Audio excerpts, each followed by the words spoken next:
Jeg hedder Pernille Elsner, og jeg er ejerleder på Danhostel Skanderborg Vandrehjem. Vi er en lille familiedrevet virksomhed.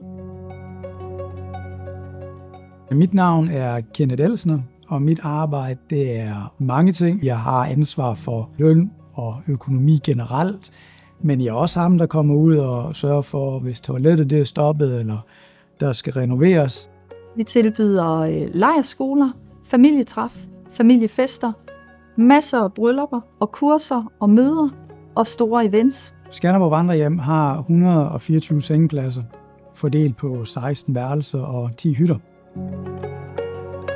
Fordi vi ligger i naturen, og herude der møder du naturen. Og hvis du møder naturen, så skal du også have fokus på, hvordan kan du hjælpe naturen og bibeholde den. Så derfor har vi fokus på FN-verdensmålene. Vi bruger så meget krudt på dem, fordi det gør en forskel. Det kan vi se.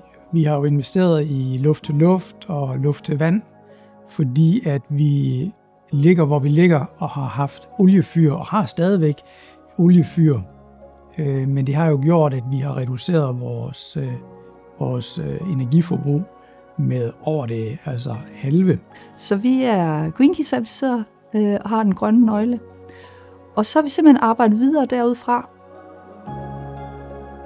Hvis man ser på, hvad for en forskel vi gør, så kan man sige, at vi kigger jo på, hvordan vi kan hjælpe i forhold til det sociale, til mennesket. Vi kigger på, hvordan vi kan køre en ansvarlig drift, og så kigger vi simpelthen på, hvordan mødet med naturen er. Og det er vores 3 kerneværdier. Mødet med naturen, det sociale, og så har vi en ansvarlig drift.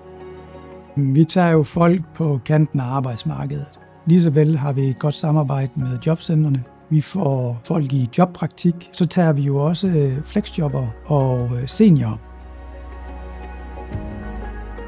Altså det at få erhvervsudviklerprisen er jo en stor anerkendelse.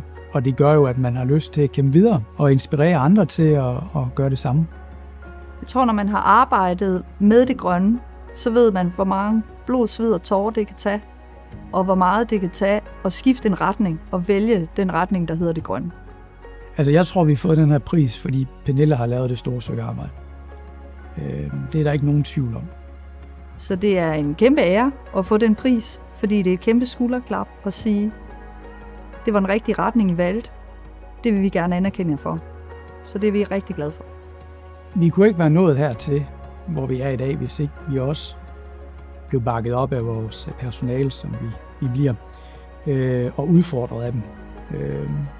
De er også en stor del af den drivkraft, der ligger bag. Så det er helt bestemt også deres fortjeneste.